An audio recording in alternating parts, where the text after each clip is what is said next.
Our movie opens with Callum getting a phone call from his blackmailer, and he's told to go to a specified location or his embarrassing screenshots will be sent to his girlfriend or his mom. And Callum goes to the location where he finds a car in the middle of the road, and he calls the emergency services and he tells them that there's a man on the road and a woman in a car, and the man in the road then wakes up and tases Callum. And the next morning, DCI John Luther is on the scene. Detective John Luther finds out that the woman in the car was actually a missing person for 7 years. And Luther also meets Callum's mom, Corrine, and he promises her that he would find her missing son. Something you are not supposed to do with these kinds of cases, but you know, he still does it anyways. Why I said that is because cops are not supposed to make any promises. You don't know if this kid's alive. Come on. And David Rodney, the man that blackmailed and abducted Callum, is watching Luther and Corrine from behind the police tape. And David is scared of Luther taking this case, and he calls a person to find all the dirt that they can on Luther. And after a little while, Luther's illegal activities that he performed as a police officer is leaked to the public. And Luther is then charged and sent to federal prison. And Luther is a very brilliant detective, but he seems to always break the law to catch criminals. Like in a good way, like I'm gonna give this person I'm not supposed to give money to for information kind of way, not in the way where you plant evidence. And Corrine, the guy's mom, gets a call from her son Callum and he's crying. And he tells her to come get him, and Corrine gets in the car and she drives to a mansion. And she enters the house and she starts looking for the phone that her son called her on. And other parents have also arrived, and Corrine follows Callum's ringtone and she enters a room where the sound is coming from, and she finds Callum and other kids hanging from the ceiling. And David, the villain, is outside wearing a mask, and he burns down the house, also burning the dead children. And DCI Rain is called to the scene, and she's taken over for Luther to find Callum. Because, you know, Luther is behind bars for being a dirty cop, and she figures out that this is actually the doing of a serial killer, and she instructs her team to find the connection of the people who were murdered. And in prison, Luther watches the news of Callum's murder, and while in his cell, he gets an envelope that had 65.8 written on it. And he deduces that it's a ratio frequency, and he turns to that frequency on his radio, and Luther hears the dying cry of Callum. And then he hears a direct message from David, and David reveals that he and Luther have met while David had abducted Callum. And David wanted to know if Luther could know if he's a serial killer by just looking into his eyes. One of Luther's talents is like watching people in the eye and just sensing if they're a criminal or not. And David also reveals to Luther that he is in prison because of David, and he warns him of what's gonna happen next. And the broadcast ends, and Luther immediately calls DCI Rain, and he tells her what he heard, but Rain tells him that the killer have sent the same message to the victim's parents. And Luther then tells Rain something big is coming, and that the killer wants an audience for his next murders. And Rain stops Luther and she tells him that she doesn't want any help from a dirty cop.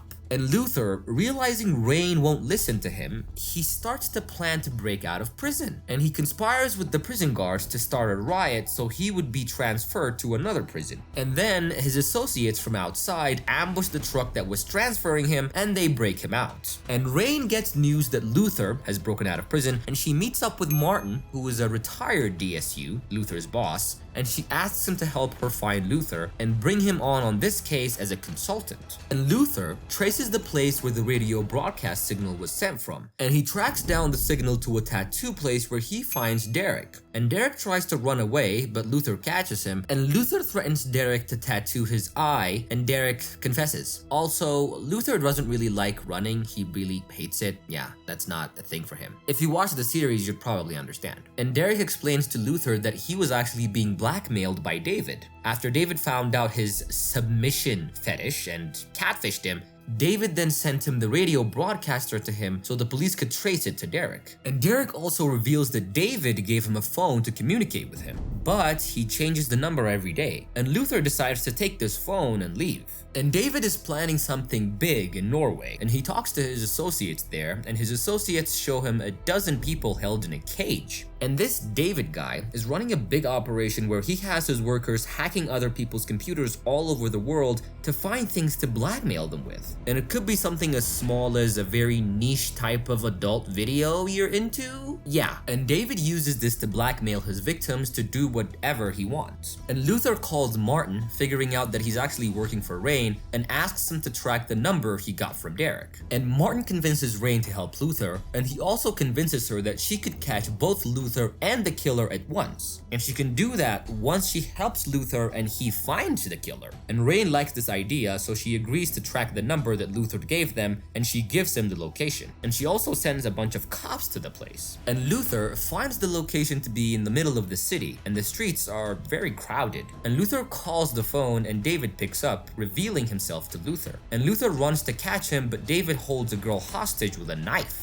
And DCI Rain and her team have also arrived there, but they can't catch David right now. But just then, multiple people jump down from buildings, killing themselves and creating chaos. And David had people on top of buildings, apparently, and they were recording themselves waiting for the clock to ring at the right precise moment, cause he's apparently blackmailed them to record themselves while they were offing themselves. And using the distraction, David runs into the subway and Luther chases him down, and David runs into the tunnels and he hides there. And he attacks Luther, injuring him, but Luther was much more stronger than him and he holds him down. And a cop shows up at that moment in the tunnels and he hits Luther, and then he goes to arrest David. But David stabs the policeman and he runs away. And Luther goes to help the policeman, Jamal, but Jamal tells him to go find David, and Luther leaves before getting caught by Rain. And David apparently has an inside man inside of Rain's team, and this man is Detective Archie. Apparently David has also blackmailed Archie into working for him, and because he's blackmailed him, David orders Archie to take care of Luther for him. And Luther has figured out how David picks his victims, and he calls Rain and explains how the killer must be blackmailing his victims into doing whatever he wants. And after escaping from Luther, David goes to Rain's home and he kidnaps her daughter, Anya. And David then calls Rain and he lets her hear Anya's voice. And David then demands that she deal with Luther, and Rain, feeling like she has no choice, agrees to do what David asks. And Rain calls Luther, telling him that she wants to discuss about David, and Luther, suspicious of Rain's sudden change of mind,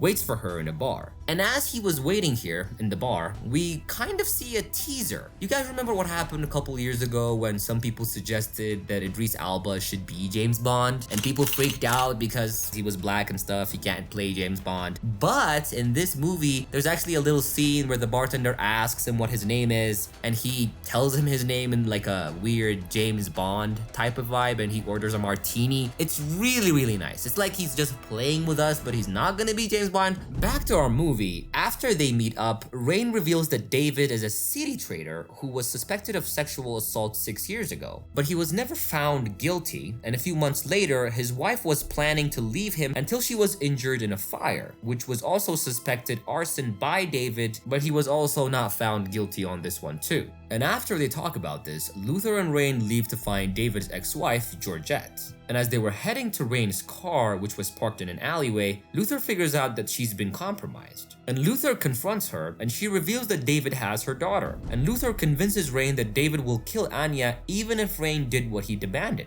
And Rain agrees to work with him to find David before he can do anything to her daughter. And they find Georgette in a care home, and she tells them that David owns property in Norway, and that he will be going there for a mass murder. And the police have found a website made by David's associates, which will live stream the killings of the abducted people. And the users of the website will also be able to vote how the abducted people be killed. It's also known as a red room. And Detective Archie calls David to tell him that Luther and Rain are coming for him. And David figures out the only person that could tell them this is his ex-wife, and he orders Archie to kill her. And Archie goes to the facility, and he has a syringe full of poison to kill Georgette, but when he gets in her room, he finds Martin and the police. And Martin asks Archie what David had on him, but Archie just offs himself using the same syringe he was gonna use on Georgette. And Luther and Rain have reached Norway, and they're driving in this rural area, and it's covered with snow. And their car stops working, and they go on a walk, and they see see a bunch of dead people frozen in a lake below them, and they finally reach Davis's mansion in the middle of nowhere. And they split up, and Rain looks for her daughter while Luther finds a door that goes to the basement. And Rain could hear her daughter calling for her, but when she gets in the room, it was just a recording of her daughter's voice. And she gets ambushed by one of David's workers, and she gets abducted by this guy. And Luther is also hit from behind by David, and he falls unconscious. And they both wake up, and Luther is tied up, and David is starting his show where his viewers are watching and voting on how he tortures and kills the abducted people. And one of the users asks for one of the victims to be skinned alive.